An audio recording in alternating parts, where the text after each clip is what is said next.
This is Democracy, a podcast that explores the interracial, intergenerational, and intersectional unheard voices living in the world's most influential democracy. Welcome to our new episode of This is Democracy. Today we're talking about young voters and how we can do a better job of getting young voters involved in our society. And in particular, we are very fortunate this morning to have with us Pam Bixby. Good morning, Pam. Good morning. Pam is the co-chair of First Vote, which is a really wonderful program from the Austin Area League of Women Voters. And the League of Women Voters, by the way, has existed since the early 20th century and done more than almost any other organization nationally to inform voters. Pam co-chairs First Vote, which is a collaborative effort between the League of Women Voters, the Travis County Tax Office Voter Registration Division, and the Travis County County Clerk Elections Division. And basically what First Vote does, and what Pam helps to do, is to educate, inspire, and register eligible high schoolers who are of voting age or will soon be of voting age. That's really, really important work. Before we turn to Pam and talk about this really crucial issue of young voters, we have a poem from a young non-voter, but someone who will soon be a voter, Mr. Zachary Suri. Zachary, what's your poem about today? Voting, okay. Yeah. Very unique. Go ahead. It's titled, If Not for Tomorrow. If not for tomorrow, then what is voting for? Stand up against the clouds, the darkening storms, for these gales might one day rap on your own door. For these gales might one day rap on your own door, give the old a little push and America reforms. If not for tomorrow, then what is voting for? If not for tomorrow, then what is voting for? Sign your story on the ballot in all its forms, for these gales might one day rap on your own door. For these gales might one day rap on your own door. We must all vote, ignore the stereotypical norms. If not for tomorrow, then what is voting for? If not for tomorrow, then what is voting for? Don't throw the shutters which someday must yield to the sandstorms, for these gales might one day rap on your own door. To stand tall in the voting booth transforms, adolescent strains to adulthood brains deforms. If not for tomorrow, then what is voting for? For these gales might one day rap on your own door. I like that. I like your villanelle, Zachary. That's a poem of repetition. I like it. What's the message? That we all need to vote as soon as we can, and not just vote for our personal self-interest today or who we like the best, but for our futures and for our children. Great. Pam, why is it so hard to get young people to be as engaged as Zachary says? Well, first of all, I want to say, Zachary, I really want a copy of that poem because what that tells me is his repetition is about the gales out there, and that's very apropos for today, yes. Right? And so a lot of young folks, they think that's just something that's happening out there. It's not happening to them. It's their parents are involved. And it's not. They don't see it affecting their own lives because as parents, we protect our kids. We deal with the crises that happen. Whatever. We shelter them from the gales. We shelter them from the gales, and so. But Zachary makes a great point: is that you know what you're going to grow up and it's going to affect you. And so if you get engaged early, you might be able to counteract some of those gales and put up the shutters, as he said. So, do you find that a lot of young people are just disgusted by what they see and turned off by it? Is that part of the problem? Absolutely. I think cynicism hits people much younger than it used to. And probably as a result of social media and everything that's out there that they see, a lot of people are extremely cynical, and I think that is one of the major problems. Another problem is it's not all that easy. Right. It should be. I believe, and the League of Women Voters believes, that this is a civic duty and a right. It's not a privilege for a few. It's a civic duty and a right, and it should be as easy as possible. Right. And yet, many entities in the government make it very difficult, and that's actually how I got involved. If you want, tell us more, please. I'll give you my origin story. Please. So I have two college-age kids. And a few years ago, when my daughter was going to college, I knew she wasn't going to be around for the election, and I said, "Hey, let's make sure you get an absentee ballot, or it's called vote by mail." So I said, "Let's make sure you do that." And so I was helping her just because she was, getting off to college, and I read all the rules, and I realized that there was a time period that you had to do it within this month and so many days before the election, and you had to apply first. Wow. and it's all on paper. And then here was the kicker, though. Here's where I really got involved. So I had printed off I went to the website of the county clerk, the voter registration. I downloaded the ballot, and I had it not the ballot, the application. Right. To become for the ballot, and I had it printed off, and I had it sitting on my desk for a while, and I knew I had to wait for a little bit for the window, and I had read somewhere that it could be emailed in, so I thought, great, perfect. But I couldn't remember the email address, so I went back to the website a month later, and I noticed another thing that had not been there before, and this is a couple years ago. And basically it said, note, if you fax or email this form, please be aware that you must also mail the form to the early voting clerk within 4 business days. So I was furious. First of all, why would you have to also mail it? Right. And within a certain amount of time, and who under 30 even knows what a post office is or who has ever bought a stamp? Exactly. I just found that infuriating. And why in fine print? Why in fine print, and why had it not been there a month before? And so I emailed. Right. I emailed Dana de Beauvoir's office to find out. I'm like, why is that there? And what they told me was that was a new thing that the Texas legislature had just enacted. Interesting. To me, that was a barrier that just shot up. Absolutely. Because it was already difficult. There was already all these steps, and that just infuriated me. And then I got active. Do you think that there are real efforts to disenfranchise young voters? I really do believe that, and this is one of them. Sure. Not making it easy. We don't have automatic voter registration. There are efforts to curb. In fact, I actually went into the list of legislative actions set to be debated in this legislative session. There are many bills, dozens of bills out there related to voting, and there's a few of them that want to reset the deadline for absent. That one actually might be. There's some good ones, but there's also some other ones, such as cutting early voting short. Right. Was one of them, but. So yes, there are definitely efforts to put obstacles up. And why do we put up with that? Almost no one I know would justify that. Even those probably who propose these bills would not go around saying they're against young people voting. So why do we permit this? Well, the justification is that they want to make sure that people who aren't eligible to vote don't vote. But, we don't have a problem with too many people voting in this country. Right. The problem is too few people voting. Right. So what are you doing? What is First Vote doing? And how can we help? Okay. Well, what I'll say is the League of Women Voters is completely nonpartisan. So there's no politics in it whatsoever. We go into schools. In fact, I'll give you some numbers from last year. And I just started doing this. First Vote started the year before last. Joyce LeBombard, who's now the president of the League of Women Voters, Austin area, started it, and then Jody Klopp and I took it over the summer. Fantastic. And we reached, we're all volunteers. The League is all volunteers, and so... And you could use more volunteers. We could use more volunteers. I will say this, we keep getting, when people join the League and they say what they want to do, we have so many volunteers who want to help that they say, I want to do First Vote, I want to reach high schoolers. So that's fantastic. Now, of course, there's a supply and demand issue because we had 60 volunteers last year, but then we have to get on the phone and call all the schools and then fit into the government classes and make sure that was going to be my next question. Right. How you do and that. So we made it into 18 schools last fall.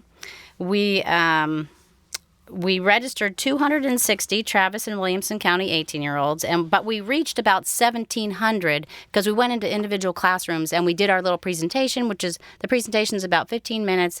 We talk about the importance of voting. We try to interact with the students, ask them what they care about, tell them a little bit about the mechanics of voting, because that's the other thing. You need to know what kind of ID to bring, which can be a barrier if you don't drive. A lot of 18-year-olds don't drive now. Right. And so they don't have a driver's license. So how do they get, what, and a student ID is not good enough. And so we talk to them about the mechanics, how you get there, how you find your polling place. There's a lot of information now online. But backing up, no, if an 18-year-old doesn't know what's on the ballot or who's on the ballot or doesn't understand, that's the first thing is they need to feel like they're competent enough to go into the polls. And this has always been at the core of the League of Women Voters. When the organization is formed, it begins as an informational organization to inform women and men about voting. And I know every year I use your guide, which lists for local, state, and federal races all the candidates, all the issues, all the propositions. Yep. So I assume you begin with that, right? You show the students. We begin with that. We show them, and now it's all online. And in fact, vote411.org is the best. That's actually national, and so every local league uploads all of their own races. So this is a national website. Vote411.org, and vote411 is one word. Vote 411 is one word. And as an election nears, you can go there, put in your state, your county, whatever, and all of your ballot will show up. So if there's a city council member running, if there's, if there are ballot initiatives on the ballot. And so that all shows up, and it's all nonpartisan. The league asks candidates the same questions. They ask the same questions of every candidate, and then they print their responses verbatim. So how are you received when you go into high school classes? How do students react? Well, very well. There's some kids are super enthusiastic and they listen. Other kids are pretty bored. It's not something that they've thought about or cared about. What we did, Jody and I, about halfway through, we bought all these kind of fun things like eagle rings and frisbees and stuff like that with the vote411.org, and we kind of use those as incentives. And we do this little icebreaker at the beginning, and to show kids. It's kind of, we have everyone stand up and we say, this is your electorate, this is your group of people. Now, you're all eligible to vote. Half of you sit down. That half, you didn't even, that half of the electorate in your age group didn't get registered, didn't bother to do that. They can't have a say on this. And then we say, okay, half of who's left, sit down. Those people were registered. Awesome. That was really great, but they never made it to the polls. Right. And then we show the very tiny fraction that's left and say, do you really want these people to make all the decisions for you? And so, we do little things like that to kind of illustrate. Sure. I think that's very powerful. Yeah. How do you get people involved at a moment like now when clearly there are a lot of important political issues, but we don't have an election that's imminent or doesn't seem imminent to a lot of people? How do you get, because part of what you're trying to do is do this all before the last minute, Well, right? for sure. And so that's a very good question, because we did it in the fall and there was an election coming up, and of course there was an urgency and we had a deadline, and we were able to get those 18 schools. I think we did that in 3 weeks, and it was insane. We were all over the place, and I had to take days off from work to do. But it was important, and we did it. Now we're going to do it again in the spring. There's no election. There are a couple of minor, local races that will happen, but yes, how do we get the enthusiasm up? It's going to be more about just registering kids this time. We may cut down our presentation a little bit to get into more schools, but more kids will be eligible by then because, of course, because there'll be more 18-year-olds. Right.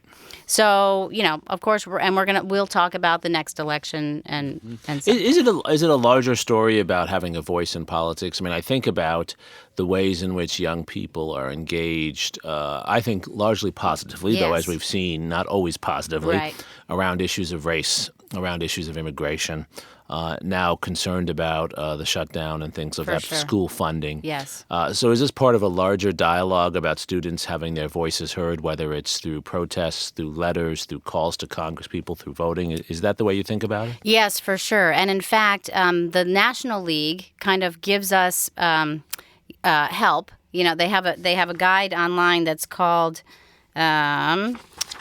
it's called Empowering the Voters of Tomorrow. And so we kind of we look at that and we see they do kind of overall research on what works and what doesn't work, and they give us kind of helpful tips to integrate into our program.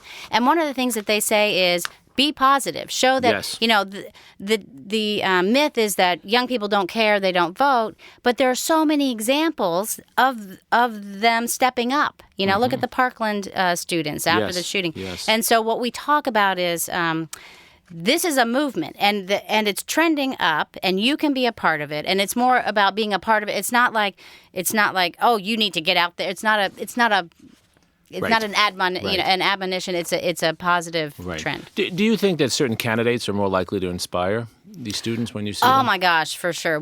Here's the other interesting thing. So I would ask, do you know who's running? Just to see like what the level of the only person that anybody knew was Beto Really? O'Rourke. They didn't even know who he was voting. Who was running against, but they knew his name. Young, charismatic. Yes. You know, and so certainly those candidates inspire. And do you think it's more the candidate or the issue that inspires? Honestly, I think it's the candidate. Interesting. Well, here's what I tell students. Don't try to wrap your head around everything that's going out there. I can't. I mean, Right, I can't keep up with the news. Pick one or two issues. Yes. You're about to go to college, or maybe you're going to sign up for the military, or maybe you're going to get out of high school and you just want a job.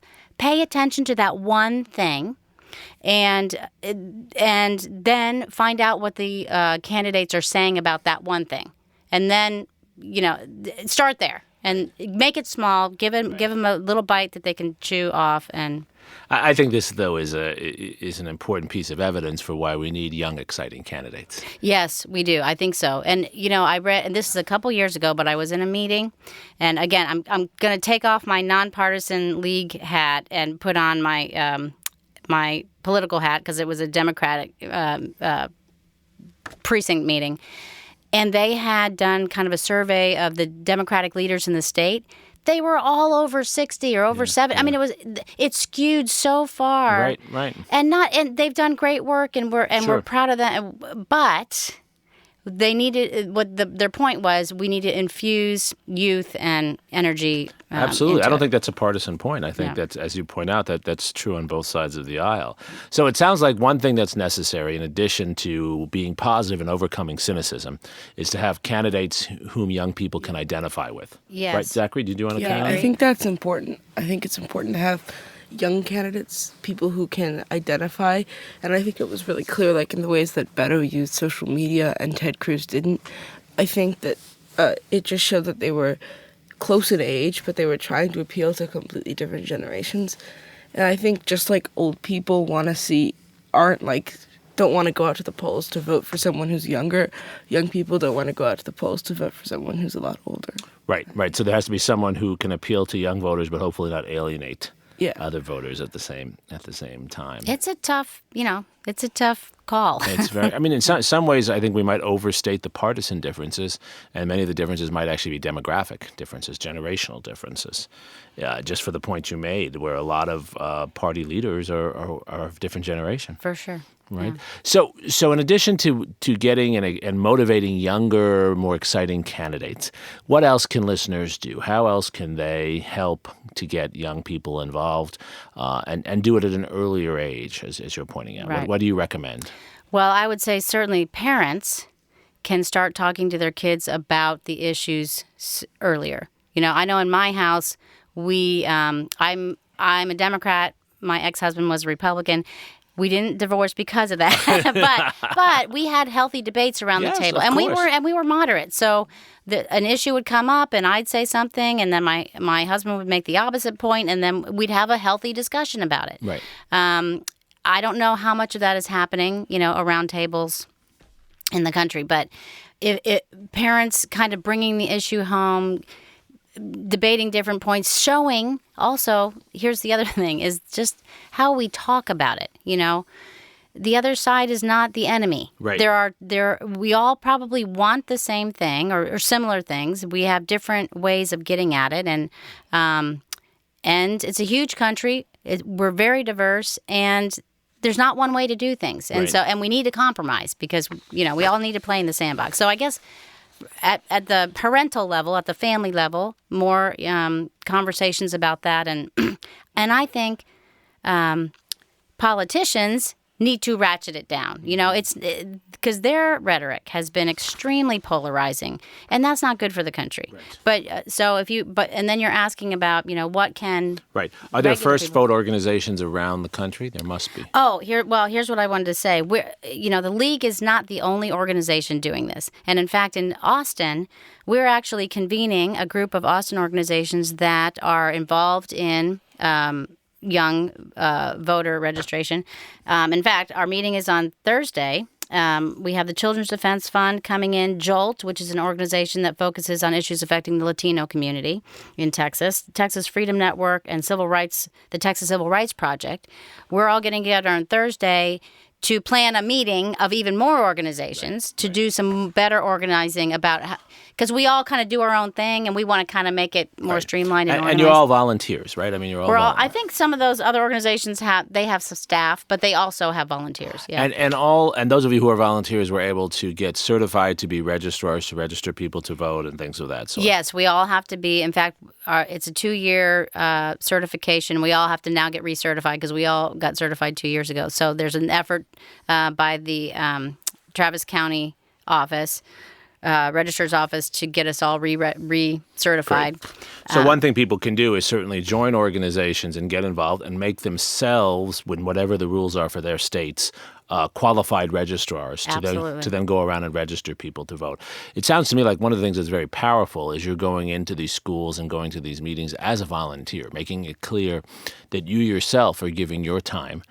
And it seems to me that creates a moral obligation for those in the room to think about how they are using their time. For sure. And here's the other thing. As I mentioned, there are dozens of proposed bills in the Texas legislature right now, some of them very good, making voter registration automatic through Department of Public Safety transactions. There are bills related to incarcerated people. There are bills related to making sure there are polling places on university campuses. So if you're at all politically savvy, or not even, call your Congress people. Your Texas legislators, or whatever state you're in, and offer your support for those bills that make it easier for young people to vote. Yeah, we need more government education and civics classes. I think that it's under-prioritized and taught from a boring textbook standpoint.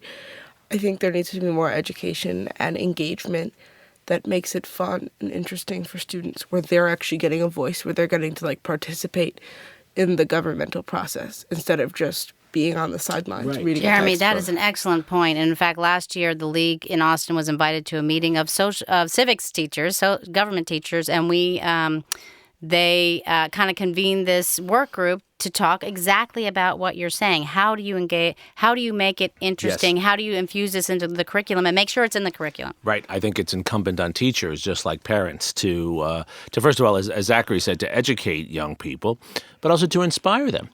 Teachers shouldn't take a position in a partisan way, but they certainly should make it clear that there's a civic duty to vote. For sure, yeah. And to help inform. And I will say, having gone into 18 schools in Austin, and I didn't go into all 18 of those.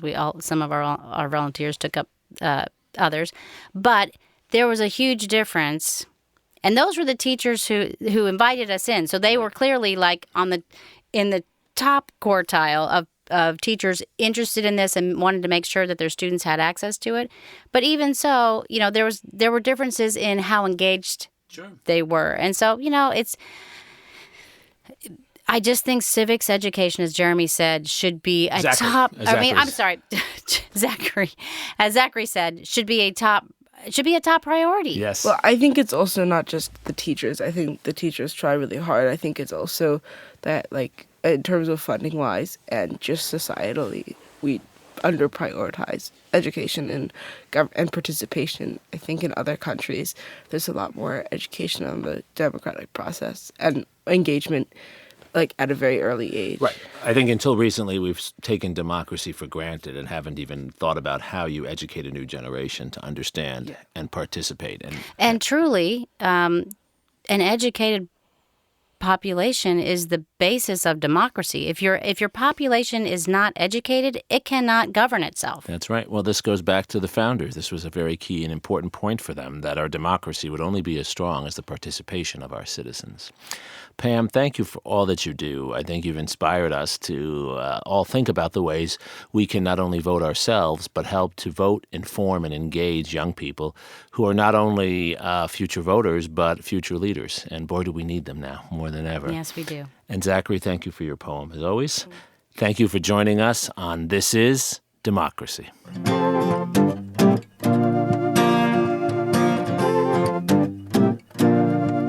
This podcast is produced by the Liberal Arts Development Studio and the College of Liberal Arts at the University of Texas at Austin.